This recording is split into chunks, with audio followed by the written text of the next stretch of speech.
이번 한 주간 새벽부터 해서 로마서 말씀 계속 읽고 있는데요. 오늘은 로마서 13장 말씀을 이어서 읽고 묵상해 보려고 합니다. 화요일에 제가 로마서 12장 첫 부분을 나누면서 말씀드렸는데요. 로마서는 12장부터 후반부로 들어서게 됩니다. 이야기가 삶에 대한 주제로 전환됩니다. 1장에서 11장에 걸쳐서 하나님의 의와 섭리 그리고 지혜가 설명이 됩니다. 그 하나님의 의와 섭리 지혜의 핵심은 예수 그리스도입니다. 그 후에 그 은혜 안에서 어떻게 살 것이 설명하는 이 장이 12장부터 끝까지 16장까지의 말씀입니다. 그렇기 때문에 오늘 함께 읽은 말씀도 12장의 서론 부분을 기억하면서 읽는 것이 좋을 것 같습니다.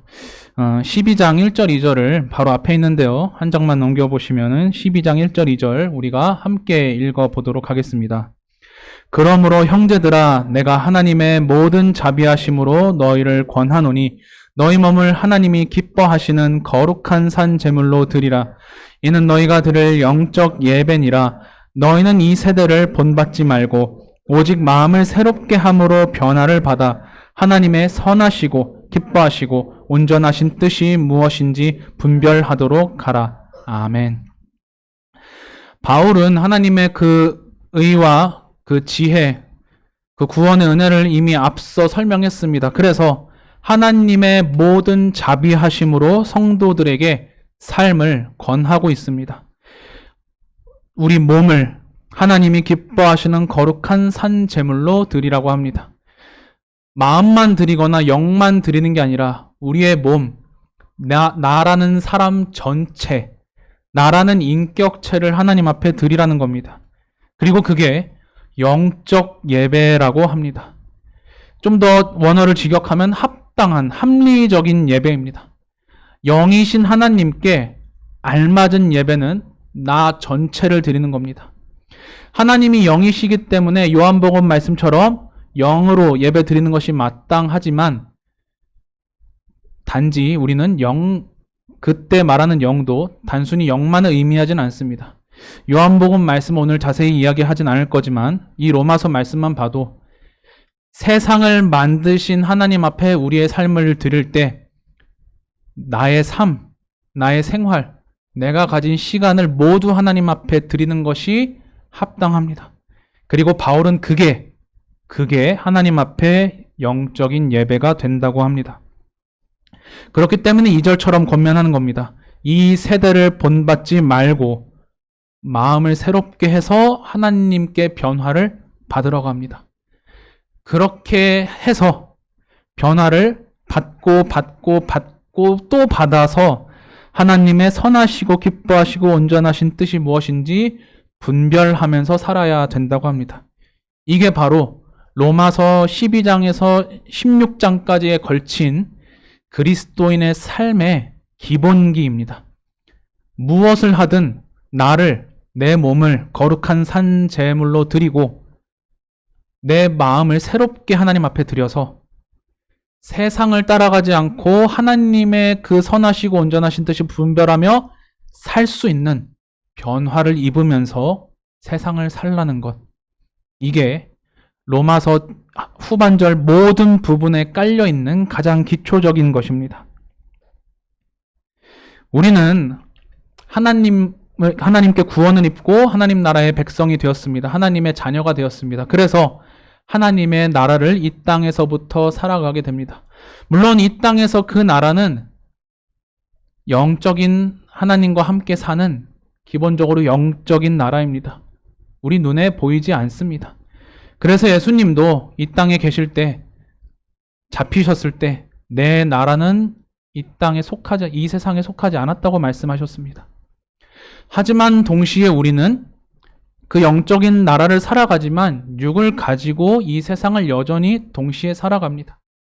그렇기 때문에 하나님 나라를 살고 이 세상 나라를 살아가는 지혜가 모두 다 필요합니다. 그리고 오늘 말씀처럼 기본적으로 하나님이 이 땅을 만드셨기 때문에 우리도 이 세상을 이 땅을 멸시해서는 안 됩니다. 그래서 그런 면에서 바울은 13장 1절처럼 이야기하는 겁니다. 우리 다시 한 번 더 13장 1절 말씀 읽어보겠습니다. 각 사람은 위에 있는 권세들에게 복종하라.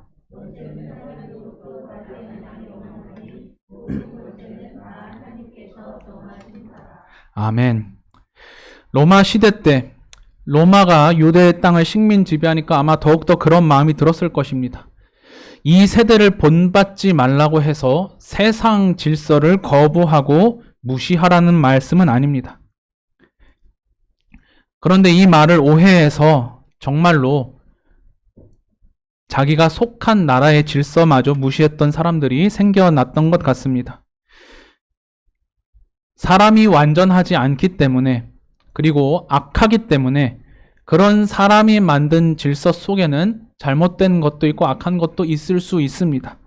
그러나 사람이 사는 사회에서 그 사회 질서 자체, 질서라는 것 자체를 무시하거나 내 마음대로 뛰어넘으려고 해서는 안 됩니다. 비록 부족하지만 하나님은 이 땅에 질서를 두시고 다스리시는 분입니다. 그리고 그 가운데 사람을 청지기적으로 세우셔서 사람이 자기 삶과 자기 사회를 스스로 선택하면서 살도록 하셨습니다.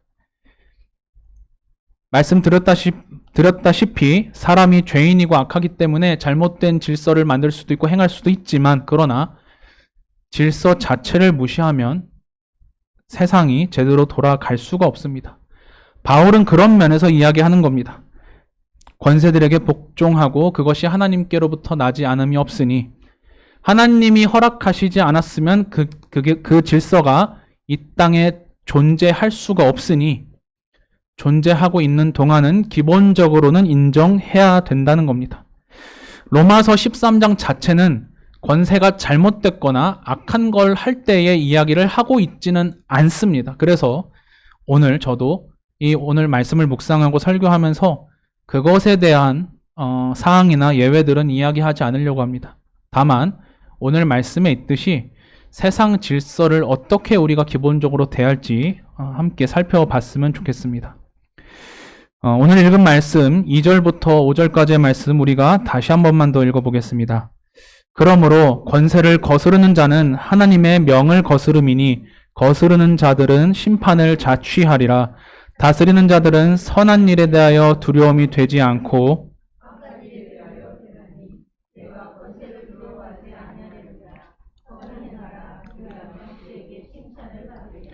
그는 하나님의 사역자가 되어 내게 선을 베푸는 자니라. 그러나 내가 악을 행하거든 두려워하라. 그가 공연히 칼을 가지지 아니하였으니 곧 하나님의 사역자가 되어 진노하심을 따라 보응하는 자니라. 양심을 따라 할 것이라. 아멘. 아까 우리가 함께 로마서 12장 1, 2절을 읽으면서 이 뒷부분이 그리스도인의 삶에 대한 이야기라고 말씀을 드렸습니다. 즉, 내가 하나님 앞에 그리스도인으로서 어떻게 하면 잘 살 것인가가 기본입니다.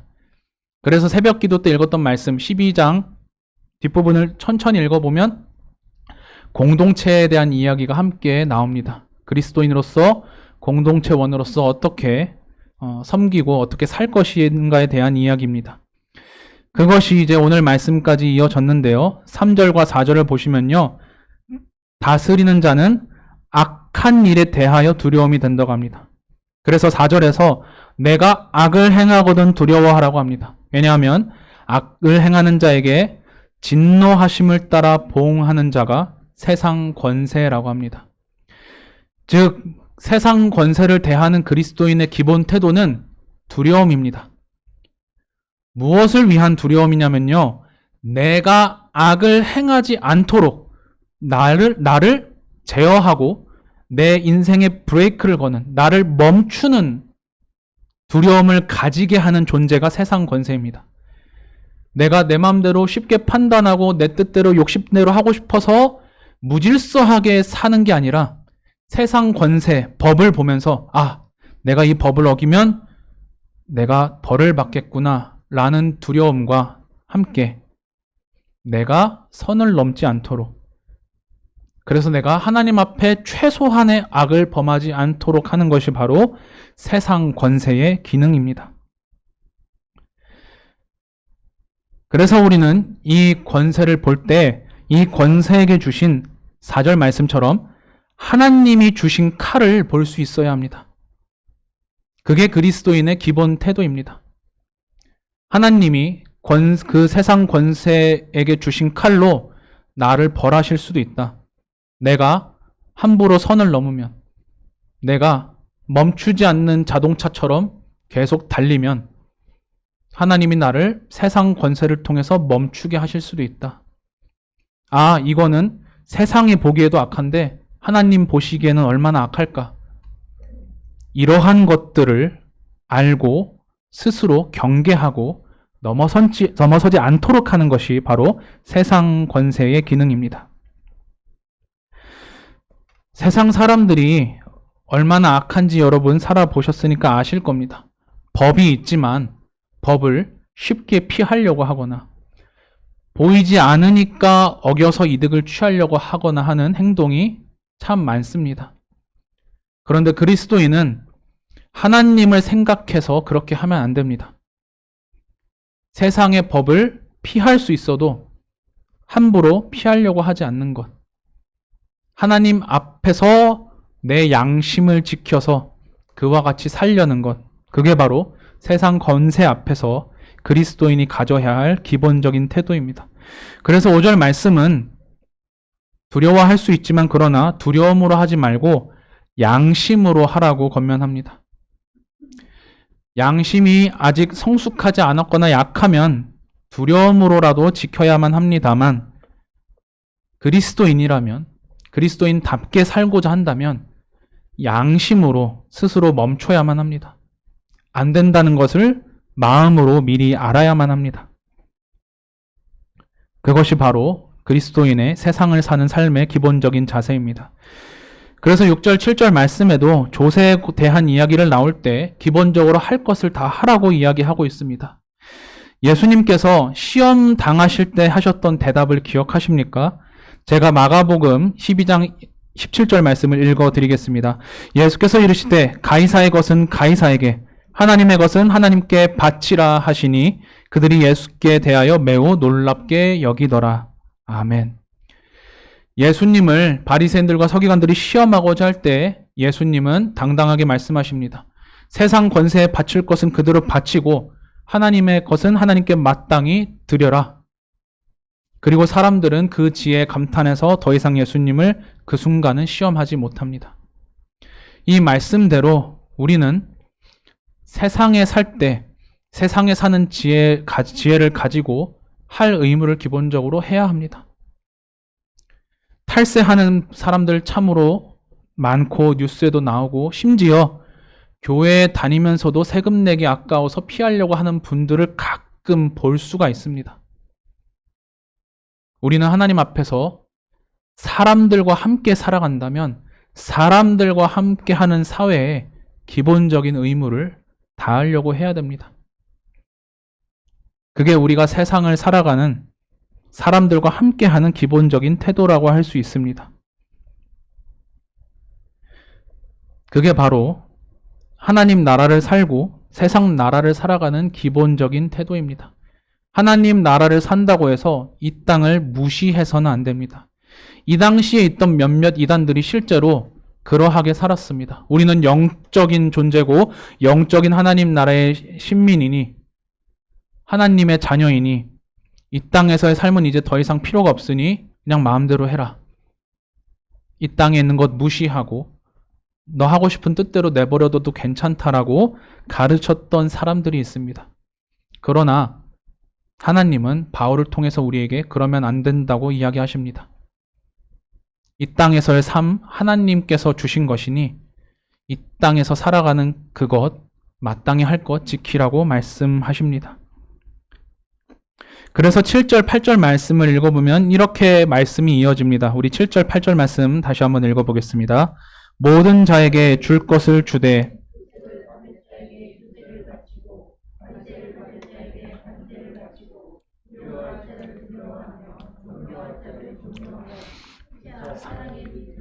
아무에게든지 아무 빚도 지지 말라. 남을 사랑하는 자는 율법을 다 이루었느니라. 아멘. 요한도 그렇고 바울도 그렇고 늘 입에 달고 사는 단어가 바로 사랑입니다. 본인도 예수 그리스도의 사랑을 그렇게 크게 경험했으니 예수님이 하신 사랑의 계명을 이야기하지 않을 수 없을 겁니다. 그런데 보면은 사랑의 빚 외에는 아무에게든지 아무 빚도 지지 말라고 합니다. 이건 단순히 그냥 대출하지 말라 그런 얘기가 아닙니다. 해야 할 의무를 세상에 마땅히 행해서 사랑으로 내가 빚지던 아니면 사랑으로 내가 빚을 져주던 어떤 것이든 그런 기본적인 의무들에 대해서 빚지지 말라는 겁니다. 해야 할 것 안 하고 살다가 세상에 빚진 자처럼 살지 말고 해야 할 의무를 다 하고 세상에 사랑을 베풀되 나도 사랑의 빚을 지는 것 외에는 다른 빚을 지지 말라는 이야기입니다. 우리는 갚을 수 없는 하나님의 사랑을 받았고 은혜를 받았기 때문에 아무리 갚으려고 해도 사랑은 갚을 수가 없습니다. 하나님이 아니더라도 부모님의 사랑 갚을 수 없다는 말은 세속에 누구나 인정하는 말 아니지 않습니까? 그런데 하나님의 사랑은 여러분 얼마나 비교할 수 없을 정도로 커서 갚을 수 없다고 고백하겠습니까? 그렇기 때문에 그 빚은 남겨두고 세상을 살면서 다른 불필요한 빚은 지지 말라는 권면입니다. 그리고 또 이어서 권면합니다. 이 사랑의 빚만을 가지고 살되 이것이 가장 중요하고 크니 이것이 모든 율법을 이루는 것이니 사랑하면서 살라고 바울은 권면합니다. 우리 9절과 10절 말씀도 함께 다시 읽어보겠습니다. 간음하지 말라, 살인하지 말라, 도둑질하지 말라, 탐내지 말라.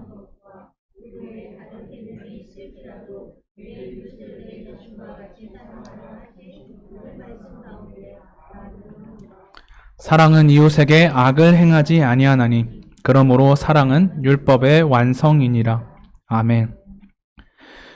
바울은 십계명을 예로 들어서 이야기합니다. 구체적인 계명이 있지만 구체적인 실천 사항이 있지만 이게 다 사랑하라는 계명에 포함된다. 사랑이 가장 큰 계명이고 가장 중요한 개념이다. 사랑은 율법의 완성이다라고 이야기합니다.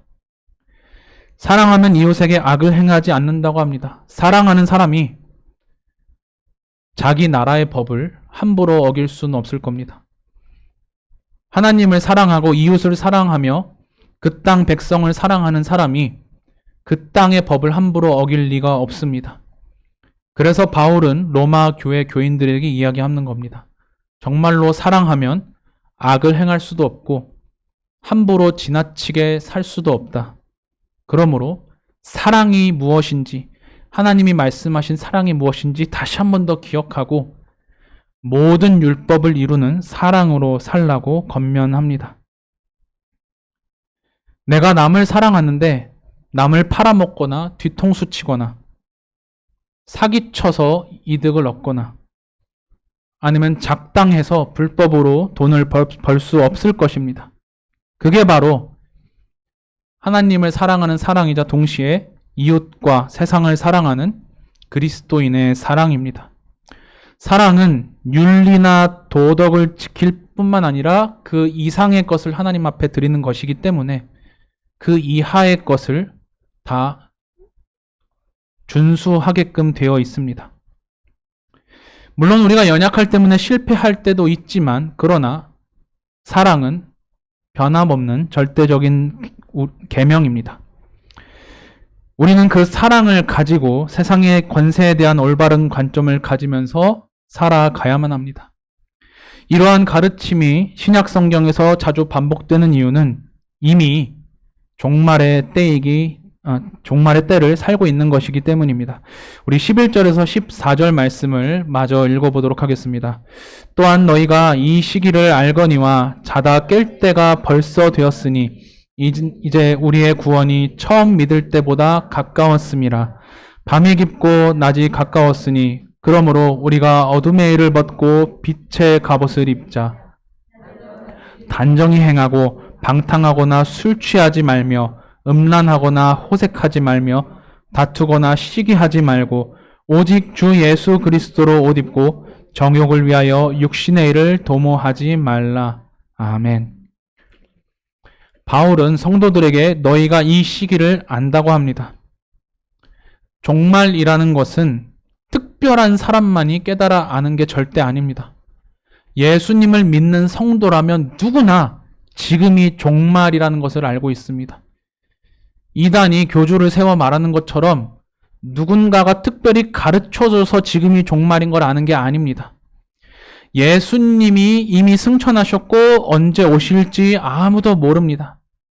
우리는 예수님이 다시 오시기 전까지 언제 오실지 모르는 종말의 때를 살고 있습니다.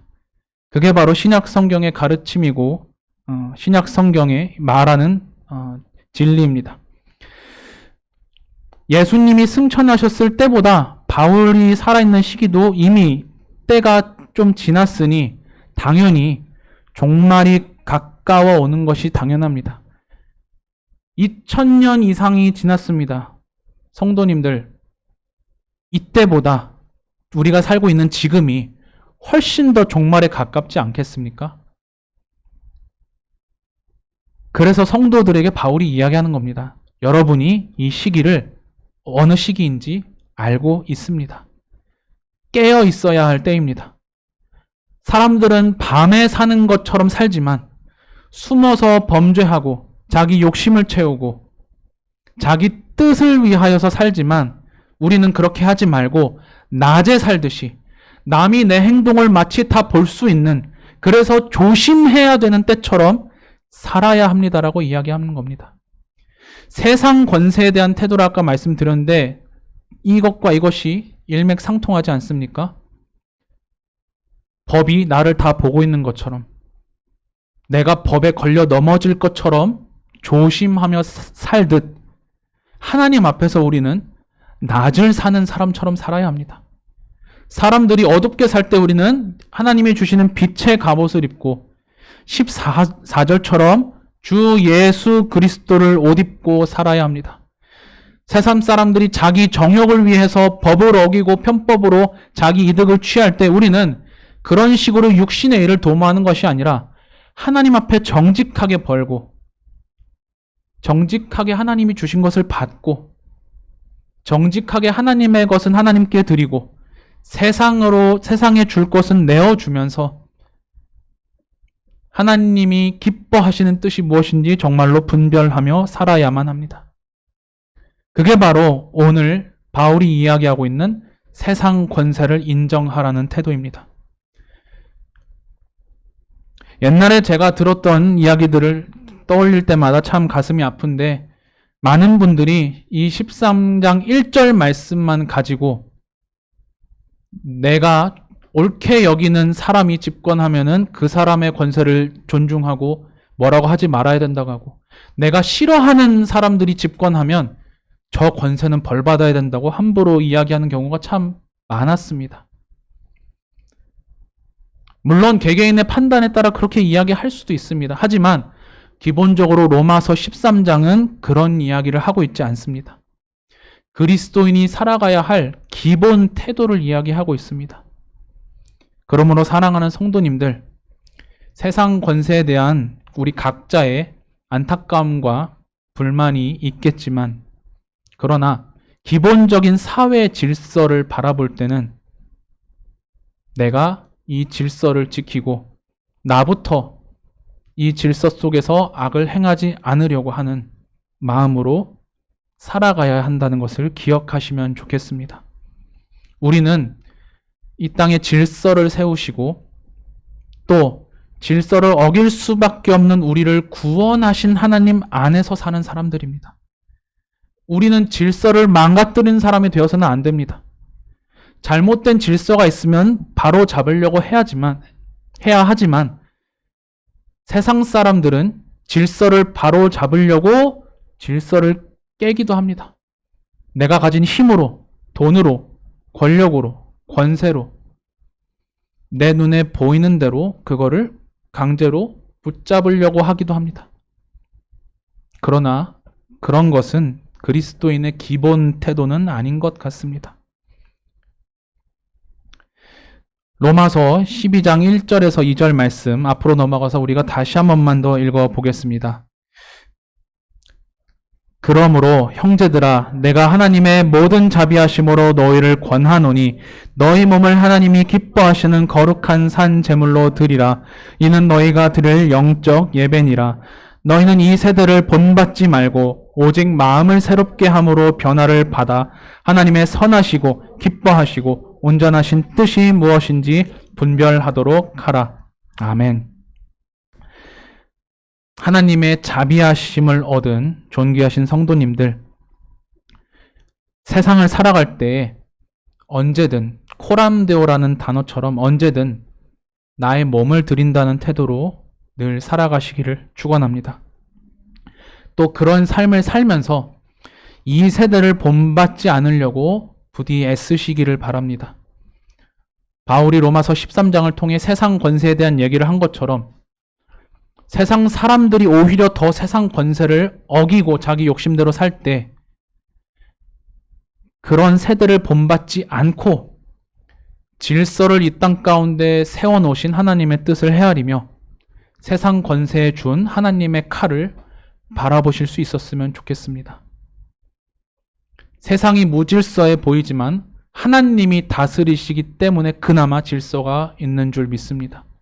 하나님이 사람을 때에 따라 세우시고 간섭하시고 일하지 않았다면 세상은 훨씬 더 어둡고 사람이 살기 훨씬 더 힘들었을 겁니다. 보이지 않는 그 하나님의 손길을 믿음의 눈으로 바라보시면서 마땅히 이 땅에 살면서 할 것은 하고 하나님 앞에 할 것은 마땅히 하는 두 세상을 정말로 하나님의 뜻대로 사는 지혜를 가지고 살아가시기를 축원합니다. 늘 마음을 새롭게 하시기를 힘쓰시기를 바랍니다. 세상 사람들이 편법으로 빠르게 갈 때, 나에게 유혹이 들고 시험이 들 때 하나님 앞에 서서 늘 마음을 새롭게 하시기 바랍니다. 주님, 나를 붙잡아 주시고 내가 저 사람들 본받지 않고 살 수 있도록 도와주옵소서. 저 사람들 본받지 않아도 하나님으로 내가 살 수 있다는 것, 내 마음에 믿음을 주시고 그리고 정말로 하나님이 주시는 것으로 살 수 있도록 복 주시고 은혜 베풀어 주옵소서. 늘 마음을 새롭게 하며 주님의 도움으로 그 삶 온전히 살아가는 우리 성도님들 되시기를 주 예수 그리스도 이름으로 축원합니다.